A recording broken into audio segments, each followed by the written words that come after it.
This is ABC7 News at 5:30. Your Suncoast News. We're here for you. It's been nearly a week since the Rain Tree Fire in Northport first started, and local crews pulled together to work around the clock to put out the flames. The fire is all but out for now, but with our ongoing drought and the scorching heat, firefighters had a serious challenge putting out the blaze while staying hydrated at the same time. ABC7's Christopher Brantley has more on the support they received from a grateful community. Good evening. Firefighters have been out here all week long making sure this fire doesn't light back up.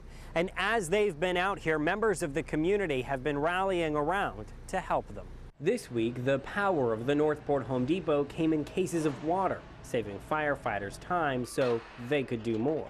I can only imagine what, our firefighters here locally were going through, going in and out of that blaze, all that gear on, so the first thing that came to my mind was they need water.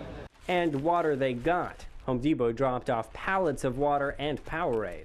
Oh my gosh, you cannot believe how this community responded to the call that was out there. The Northport Home Depot is already very active in the community, but they saw a need last Saturday as the fires went out of control. We hope it, rejuvenated them a little bit to know that, someone was thinking of them. They're the first ones running into a problem when everyone else is running out. After that, the donations came pouring in, everything from non-perishable foods and drinks to pizzas being dropped off at the command post. Just a thank you to everyone in our community, the citizens and the businesses, for coming out and supporting the firefighters. Fire Chief Bill Taft was overjoyed talking about the impact the community donations had on his firefighters. But he got very serious when we talked about the current fire conditions. We're very, very, very concerned with the conditions that we have presently. With major rain not in the forecast, fire crews are keeping a close eye on the area and begging citizens not to start any fires. The Forestry Department will maintain a crew out here through the weekend just to make sure this fire doesn't light back up. In Northport, Christopher Brantley, ABC7, your Suncoast News. All right, Christopher, thank you. Florida's third graders are scoring better than last year on a state test that helps determine whether or not they'll move on to the fourth grade. The Florida Department of Education announcing that 58% of third graders scored a 3 or higher on the state's language arts test. That's 4 percentage points higher than last year. Last year, a group of parents sued the state after their children were held back because they opted out of the reading test. That legal challenge is now pending before the Florida Supreme Court. Correctional officers in Florida are set to get a raise. Under the proposed budget passed by the legislature last week, the officers will get a raise of at least $2,500. The starting salary for prison guards would also increase to a base rate of $33,500. The goal of the pay increase is to reduce employee turnover and fill chronically vacant positions. The proposed pay hikes would also allow the agency to recruit employees who would otherwise never apply because the work has lower pay. We're telling those employees that have stayed with us that we appreciate what they're doing. The legislature sent a sign that we want and need experienced officers to work in our prisons and start to train those new ones coming up. If approved by the governor, the pay raises would take effect on October 1st. Next week, Sarasota County Commissioners will likely make a decision involving the effort to bring the Atlanta Braves spring training to Northport. The Braves in Sarasota County have finalized the details of the agreement. It includes how the construction of the new stadium will be executed. Commissioners in Northport want a stake in all of this so they can use the stadium in the off-season. The Director of Business and Economic Development for Sarasota County says that will not be a problem. The public will be invited to use the public plaza as well as the multi-purpose fields essentially when it's not spring training and not being used by the Braves for their specific purposes. If county commissioners approve the plan, it will head to the state for final approval. The county hopes the state will approve it by June 30th so construction can start. After that, the stadium would be built and ready by 2019. We want to remind you of a major change at a busy intersection on the Suncoast. State transportation officials will implement the new diverging diamond traffic pattern at University Parkway and I-75 this Sunday morning. Crews will make the final lane shifts overnight on Saturday, and then on Sunday, drivers will use the diverging diamond pattern, which will shift both directions of University Parkway traffic to the opposite sides of the road for a short section. This will be the first diverging diamond in the state of Florida. I think my advice would be just keep following the arrows and keep driving. Yes. Because stopping or hesitating, that would be a bad situation when you're moving at those speeds. So it probably sounds more confusing than it is. I think it is. You just follow the lines and the painted lines and so forth. Pay attention to the traffic lights, and I think everyone will be okay. I got my fingers crossed. It's all going to go well. If it really does reduce accidents and traffic, that'll be great. You can keep it moving too. You know, that's what I think. That's one of the big goals of it. Yeah. Let's get a check on our weather now. Some rain around the area. Here's Bob with more. Yeah, some tough driving too. It's known as black ice here in Florida. What happens is that we don't have rain for a long period of time, and the oil from the cars and the exhaust obviously build up on the surface of the road. And then when the rains come, it kind of rises all that up to the top and causes very slick driving conditions. So I would not be surprised to see some folks having some issues with that right now along I-75 into Sarasota County near Northport, also stretching up toward Lakewood Ranch. Another round, this is the second round of showers, and has making their way through that area. Also up near Palmetto, some very heavy rainfall stretching up to, again, I-275 and the 75 junction there. That rain has been moderate to heavy near Rabonia. There's a lightning strike just occurred there. That rain goes all the way out to Holmes Beach. Siesta Key, pretty heavy downpour right now, and that stretches down, as I mentioned, down to Venice. Venice has had their fair share of rain already. Another round heading in your direction. Details on the weekend weather coming up in just a few minutes. Back to you. Thank you, Bob. President Trump will visit 5 countries in 8 days. All of this while there is still controversy at home. ABC's Maggie Rulli is in Washington with the latest accusations. Hoping to put this week's scandals behind him, President Trump takes off on his first foreign trip as commander-in-chief, tweeting that he'll be strongly protecting American interests. That's what I like to do. It may be what he likes to do, but his laundry list of goals, like seeking peace in the Middle East and ending Islamic terrorism, will be facing an uphill battle, both from abroad and at home. This very significant moment in American history. As back-to-back scandals continue to rock the White House. Does anybody have any questions? Just this week, accusations that President Trump leaked classified material to the Russians. Then a memo from former FBI Director James Comey claiming the president tried to interfere in the federal investigation into Russian election meddling. The next day, an announcement that a new special counsel will take the lead on that investigation and look into possible connections between Russia and the Trump campaign. The investigation is already underway, and now the Washington Post is reporting that someone close to the president has been identified as a person of interest. I think the American people are still puzzled and we're still divided. The man who appointed the special counsel, Deputy Attorney General Rod Rosenstein, spent a second day in a row briefing lawmakers behind closed doors. I thought it was very informative. Hopefully now we can move forward. The American people wants us to do things for them. And a new report from the New York Times says that during his meeting with the Russians, President Trump called Comey a nut job and said that firing him took pressure off the investigation. The White House is not denying the report. Maggie Rulli, ABC News, Washington. Disgraced former Congressman Anthony Weiner pleading guilty to exchanging sexually explicit text with a 15-year-old girl. Weiner apologized in federal court today, saying he destroyed his life's dream in public service, and says he will not appeal any sentence between 21 and 27 months in prison. As part of this plea agreement, Weiner will have to forfeit his iPhone, surrender his passport, continue mental health treatment, and cannot have any contact with the girl. His lawyer can request leniency at his sentencing, which is scheduled for September 8th. Weiner's political career ended after his penchant for sexting strangers became public. People who kill police officers may soon face harsher punishments. Suncoast Congressman Vern Buchanan's Thin Blue Line Act.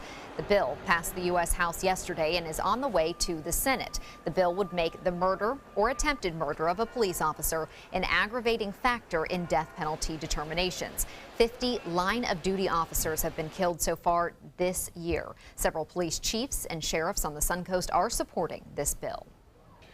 The last of 4 Confederate-related statues will be taken down in New Orleans, Louisiana. A prominent statue of Confederate General Robert E. Lee is being removed from public property. 3 other Confederate-era statues have already been removed. The city is responding to the removal with both joy and protest. New Orleans mayor says the removal will allow the city to heal and become the city we always should have been. Meanwhile, Alabama lawmakers have voted to prohibit any alterations to Confederate monuments or markers in their state. Still to come tonight on your Suncoast News, beating the sweltering heat by jumping into a pool. But health officials say there may be something unpleasant lurking beneath the surface at public swimming pools. The warning from the CDC when we return. What to do when your heating or air conditioning needs service or, heaven forbid, replacement? Call Air Now today. We've been serving Sarasota and Manatee County since 1946. We offer $49.95 tune-ups, lease or finance options, and remember, service today or it's free.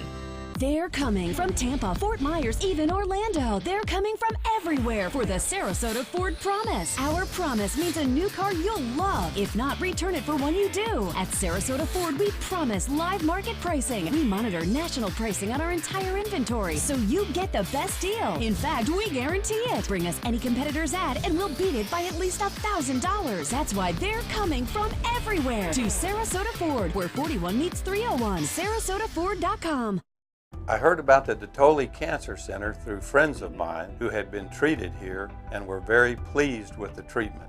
If there is prostate cancer, we at the Dotoli Cancer Center will find it using 3D color flow Doppler ultrasound. And that helped precisely identify where my cancer was. I can tell you that you will not find a finer, more professional team of clinicians anywhere in the world.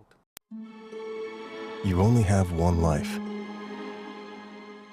Are you gambling with it? 1 in 3 adults have high blood pressure. Not knowing your numbers could cause you to lose, big time. Luckily, you can turn the odds in your favor by getting your blood pressure checked today. Don't leave your health to chance. Learn more at heart.org/HPB. Rose takes her volunteering for Tidewell Hospice very seriously. But she knows how to have fun, too. And that's what she brings when we're invited to visit patients as part of Tidewell's pet therapy program. People love to see her. She really brightens their day. She makes people smile. And in end-of-life care, a smile can be a wonderful gift. Tidewell Hospice. It's more than you think. Why settle for less? Get more for your money at Sunset Subaru in Sarasota. Nobody beats Subaru in service, quality, vehicle quality, and overall quality. And ALT named Subaru the 2017 top brand for residual value. Now lease the most fuel-efficient vehicle in its class, a new Subaru Outback for just $229 a month, or get 0% financing with complimentary maintenance included. Get more for your money. Go to Sunset Subaru in Sarasota. Hi, I'm Chef Judy. Every Wednesday morning, I'll be with the chefs at the Publix Aprons Cooking School, serving up the most wonderful dishes. Watch Aprons in the Kitchen every Wednesday on ABC7's Good Morning Suncoast. Summer is almost here, and there's nothing like taking a dip when the weather gets hot. But there's a new warning from health officials about a pool-linked illness that's on the rise. With more, here's ABC News senior medical contributor Dr. Timothy Johnson. Taking that cool plunge into a pool. It's one of the great joys of summer. But this week, the CDC issues a warning. New research showing outbreaks of the gastrointestinal illness caused by the microbe Cryptosporidium have doubled since 2014, cases rising threefold since 2004. The bug is resistant to chlorine and usually results when people swim in public pools when sick, the microbe infecting other swimmers when they swallow pool water. Fortunately, there is one simple tip you can follow to prevent the spread of the disease. If you've been sick with symptoms consistent with an intestinal bug, don't swim in public pools or at other aquatic facilities. Wait 2 weeks until after symptoms have stopped before swimming again in these venues. And if you're a swimmer who isn't ill, avoid swallowing pool water. Something to remember next time you take the plunge. With this Medical Minute, I'm Dr. Timothy Johnson. Well, that's pleasant. Now to Suncoast Traffic Watch. Drivers are continuing to see some congestion along I-75 in both north and southbound lanes, and heavy delays backing up drivers near the interstate at University Parkway. Now let's head over to Bob. Bob, I might stick to the salt water. That Yeah, I kills was a lot thinking of about the same bacteria. thing myself. Salt water seems to be a little bit better. Who knows? I tell you what, we are looking at some rainfall, which is much better for us here. And you mentioned the traffic problems along I-75 near University stretching down toward Fruitville. That may be to the fact that we have a lot of rainfall around, and we've had a lot of rain in those areas, so that slippery condition causing some problems there. And we had a little bit of rainfall right there at Anna Maria Island, periods of showers kind of blowing on by, and then more on the way. We're going to see periodic showers, a few thunderstorms over the next hour or so. Then things should start to calm down a little bit, but we still see generating showers and storms in the eastern portions of Sarasota County working their way west. Had some heavy rainfall. Look at all that lightning now up near Palmetto, I-275. And Lakewood Ranch, there it is, from University southward down to Fruitville. And as I mentioned, more rain for Siesta Key right now heading toward downtown Sarasota. So yes, it's around, more moisture in play, lightning now occurring as a result of the upper level parts of the atmosphere starting to moisten up a bit. Where the rain was heavy in Onico, it's over for right now, but more rain is anticipated as these showers push in that direction.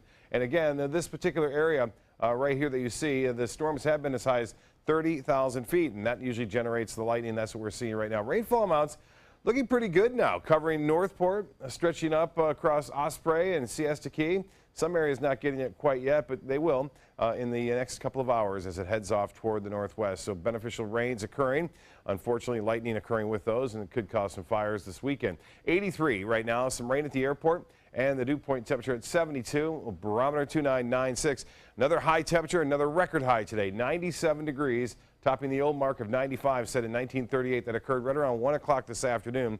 And then the clouds moved in and cooled things down, and the west coast breeze kicked in. So no 100-degree day today, but we still saw some very warm temperatures up and down west central Florida. And east winds will kick in again. They'll stay with us overnight. Tomorrow morning, east winds, and then we'll see those winds switch around to a westerly direction, which will allow for showers and storms to pop up once again tomorrow afternoon. So we're looking for that activity to be with us again tomorrow. There's a slight chance we may see a shower or two with the actual sea breeze moving in, but not much. Better chances come later on in the afternoon and evening. It should be a nice day for most of it. Just a little bit on the warm side with highs in the low 90s once again. Thunderstorms, severe weather, tornadoes from Texas, Oklahoma, all the way into Missouri tonight. And there are severe weather watches and warnings, and looks like tornado watch now in effect across Kansas again, stretching all the way to Missouri. These are tornado warnings that you see here in red near Springfield and also down south into Texas. Well, as far as boaters are concerned, tomorrow southeast winds start off a bit brisk, 15 knots, and then seas will be 5 to 10 knots. Seas running 2 to 3 feet with a moderate shot. And the high tide, 7:16, sunset at 8:14. The forecast tonight, scattered storms, some heavy rain, much needed rain, 72 for a low. And then tomorrow, look for a nice sunny start, a few showers and storms late in the day, a high of 91. The extended forecast is calling for showers and storms scattered about on Sunday, mainly inland on Monday and Tuesday. And a cold front comes in Wednesday, bringing some slightly cooler temperatures. Looking forward to that. Well, I didn't have much of a chance to go fishing, so I thought I'd check with my friend Steve Herrick out on the beaches and see what's being caught out there. Here's more. I can usually find him at the south end of Longboat Key with his clients fishing the groins or at the pass. And as I was walking up, Allison from Flagler Beach catches this nice flounder, and it only gets better from here. April, visiting from South Carolina, loves this place. It's my favorite place in the world. Yeah. Yeah, we're on vacation. We'll be back in July. And it got much better for her as she catches the first of many snook. There it is, nice catch. Yeah, April did great with the pinfish. It's bait, nice little snook. Now the smaller ones, Coach Steve nets from the pier. Look at that, man. Holy moly. But when someone hooks up a lunker, it's a whole new ball game. He's got to keep it from going into the pilings and cutting the line. So he opens the bail and lets the fish run out as the angler runs the other way to the beach. That way they have a better shot of landing the big ones, but sometimes it doesn't always work. But it did for his 12-year-old daughter, Brittany, who caught her first snook, and it was a biggie. And Mom was also enjoying the fun, bringing in another much bigger snook than the first one she caught. Husband and Father Tom was having just as much fun helping his daughter and wife land the fish. What a day. The water was just right and the snook were hungry as they kept bringing them in, and so did Brittany as she gets this one all on her own. So Dad took his kid and wife fishing. Hopefully one day they'll take him. That was her first catch of a snook. Can you believe that? Right on the beach right there. Those are lunkers. And here she is again. This is Allison. They went out again today, talked to Coach Steve, and he said, you know what? They just kept coming. And Scott just asked, what do they use for bait? I was catching the bait yesterday. Pinfish. They were munching on pinfish, and boy, they were eating a lot of it. And there is Dad, Tom, with Steve on the right. Tom's a big guy. He's from Flagler Beach, and that's a big snook. Obviously, they had to throw those back in because you know it's out of season. Right. It's almost like the snook know that season is no longer around, so we can start eating. And I don't know. It seems odd. Can't catch them when they're in season. They know that they're going to go back in, so they're okay. Okay. Well, I know where I got to go to catch a snook. Absolutely. Huh? Yeah. All right. Yep. All right. Thank you. Thank you, Bob. If you plan to make a trip this Memorial Day weekend, do expect to be in some traffic. AAA expects more than 39 million Americans to travel more than 50 miles for the unofficial start of summer. That's nearly 3% more than last year and the third straight year of increases. More than 88% of those travelers will drive to their destinations. AAA says the jump is due to increased confidence in the U.S. economy. Florida's unemployment rate is dropping again. State officials announcing the unemployment rate dipped to 4.5% in April. That's slightly lower than March when the rate was 4.8%. The state's unemployment rate remains slightly higher than the national rate. Both Manatee and Sarasota counties, however, remain under 4%. Robots are taking over the working world. They have already cost millions of factory jobs across the U.S. Now they could wipe out millions of retail positions. A study by Cornerstone Capital Group finds robots could replace 6 to 7.5 million jobs over the next 10 years. So do expect to see fewer cashiers and more automated checkout lines. And stocking shelves and inventory control will also be made more efficient with automation. The study also found the rising wages are helping drive this automated trend. I'm okay with some of it. Like now I've seen when you go into Panera, you can just, order your meal right there. But then sometimes when you have a full grocery cart full of groceries and you're doing that all by yourself, it takes a long time. It does. What do you think? Our job one day? It's a robot. Hey, if I could get a robot to do my hair and makeup, I'm totally fine. As long as they don't take my actual job, I'm cool with that. Entertainment news is next.